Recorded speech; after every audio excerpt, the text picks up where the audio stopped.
بسم الله الرحمن الرحيم.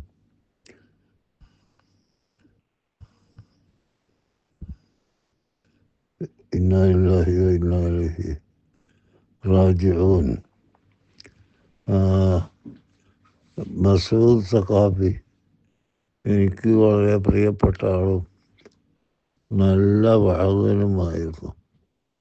പെട്ടെന്ന് അദ്ദേഹം മരണപ്പെട്ട നേരം ഇന്ന് ഞാൻ ഡൽഹിയിൽ വെച്ചാണ് അറിയുന്നത്.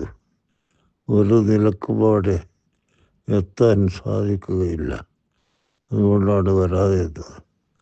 അല്ലാഹു സുബ്ഹാനഹു വ തആല മസൂദ് സഖാഫിയുടെ ഉണ്ടെങ്കിൽ ദോഷമുണ്ടെങ്കിലും എല്ലാം പുറത്തു കൊടുക്കട്ടെ. ഖബറിനെ അല്ലാഹു തആല സ്വർഗമാക്കി കൊടുക്കട്ടെ. അവരെ ഉമ്മാപ്പന്മാർ, കുടുംബങ്ങൾ, ജീവിച്ചിരിക്കുന്നവർക്കെല്ലാം അല്ലാഹു തആല സബൂറും റഹ്മത്തും ബർക്കത്തും ഏറ്റി കൊടുക്കട്ടെ. അവർക്ക് വേണ്ടി, മസൂദ് സഖാഫിക്ക് വേണ്ടി എല്ലാവരും ദുആ ചെയ്യണമെന്നും മയ്യിത്ത് നിസ്കാരം നടത്തണമെന്നും അഭ്യർത്ഥിക്കുന്നു. അള്ളാഹു നമ്മളെയും അദ്ദേഹത്തെയും ജന്നാത്തുൽ ഫിർദൗസിൽ ഒരുമിച്ച് കൂട്ടിത്തരട്ടെ. അസ്സലാമു അലൈക്കും വറഹ്മത്തുള്ളാഹി വബറകാതുഹു.